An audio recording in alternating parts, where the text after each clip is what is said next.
તમારા બધાનું સ્વાગત છે મારી યુટ્યુબ ચેનલ કેપી હોમ ફૂડ્સમાં। આજે આપણે મસાલા ઢોસા બનાવીએ છીએ, તો ચાલો હું તમને મારી રેસીપી બતાવું। તો હવે શરૂ કરીશું। હવે આપણે એનું માપ જોઈ લઈએ। 3 વાડકી ચોખા, 1 વાડકી અડદની દાળ, 1 વાડકી પૌવા। આ માપ પરફેક્ટ છે। આ માપથી કરશો તો તમારા ઢોસા એકદમ ક્રિસ્પી અને મસ્ત બનશે। તો હવે એને મિક્સ કરીને ધોઈ લઈશું। 4 ચોખા ધોઈ લીધા છે। હવે આપણે થોડું પાણી ઉમેરી લઈશું। આપણે પાણી લઈ લીધું છે, આટલું ચોખા ડૂબે એટલું પાણી લઈ લેવાનું। હવે એને આપણે 4-5 કલાક રહેવા દઈશું। તો હવે દાળ ચોખા સરસ પલળી ગયા છે। હવે એને આપણે પીસી લઈશું। સરસ પીસી લીધું છે। તો આ રીતના આપણે ખીરું થવું જોઈએ।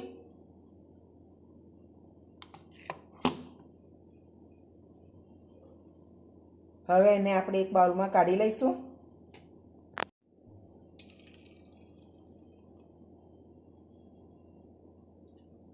તો આપણે બધા દાળ ચોખા આવી રીતે પીસી લઈશું। તો આપણું ખીરું બનીને રેડી છે, સરસ બની ગયું છે। હવે એને આપણે 4-5 કલાક સુધી આથો લાવવા માટે રહેવા દઈશું। આપણે એવી રીતે 4-5 બટાકા લઈ ધોઈ લીધા છે અને હવે મીઠું નાખી એને પણ બાફી લઈશું। હવે આપણે બટેટાનો મસાલો બનાવી લઈશું। ગેસ ચાલુ કરી દો। એક કઢાઈ લઈ લઉં છું।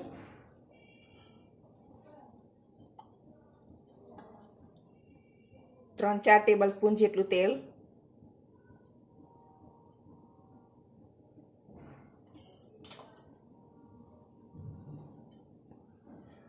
તેલને ગરમ થવા દઈએ।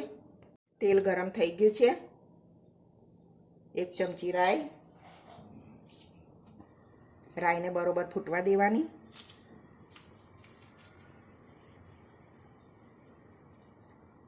બે 3 લાલ મરચાં સૂકા,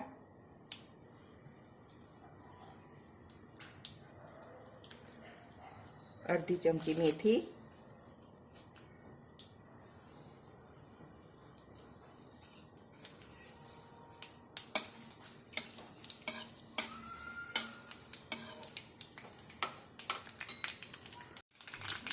ત્રણ 4 લીલા મરચાં,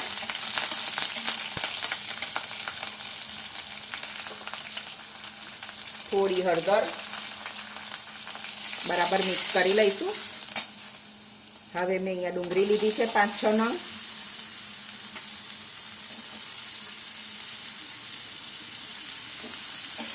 બરાબર મિક્સ કરી લઈશું। હવે એને 5-7 મિનિટ સુધી સરસ બ્રાઉન કલરની થાય ત્યાં સુધી સાતળી લઈશું।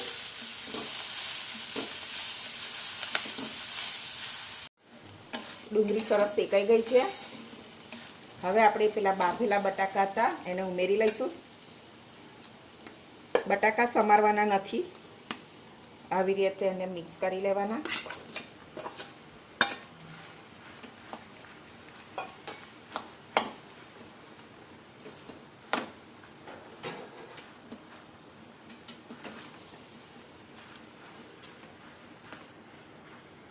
તો હવે આપણે અંદર 1 ચમચી ધાણા જીરું પાવડર, 1 ચમચી લાલ મરચું પાવડર,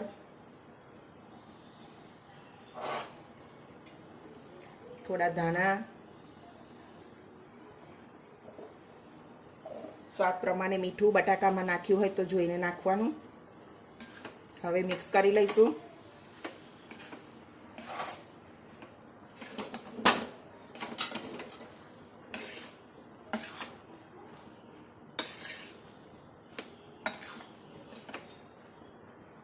તો હવે બટાકાનો મસાલો રેડી છે। હવે આપણે ખીરું જોઈ લઈએ। ખીરું બહુ સરસ થઈ ગયું છે। હવે આપણે પૂડા ઉખાડી લઈશું।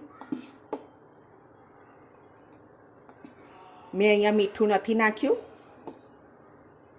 હવે નાખીશું પૂડા ઉખાડીશું ત્યારે જ।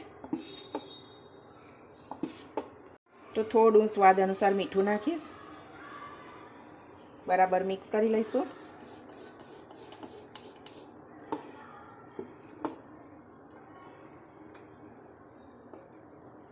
તો હવે આપણે એક તવો લઈ લીધો છે, ભીના કકડાથી લૂછી દઈશું.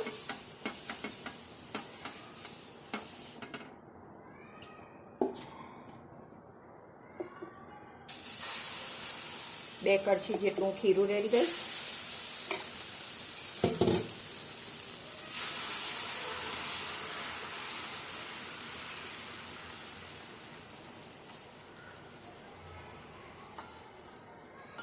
થોડું તેલ રેડીશ, ચોટે ના. તો હવે મસ્ત જારી પડી ગઈ છે પૂડામાં.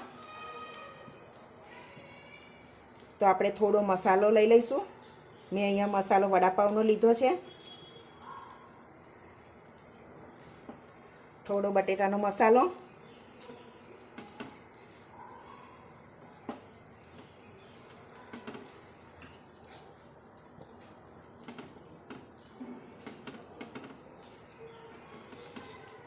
સરસ થઈ ગયો છે પૂરો.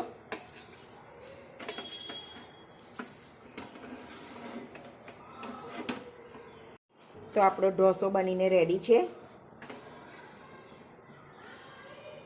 બહુ મસ્ત ક્રિસ્પી થયો છે જો. તો મિત્રો, આપણા મસાલા ઢોસા બનીને રેડી થઈ ગયા છે. જો તમને આ મારી રેસીપી ગમી હોય તો વિડીયોને લાઈક કરજો, સબસ્ક્રાઈબ કરજો અને તમારા ફ્રેન્ડ જોડે શેર કરજો. તો હવે મળીશું એક બીજી રેસીપી સાથે. ત્યાં સુધી બધાને જય સ્વામિનારાયણ.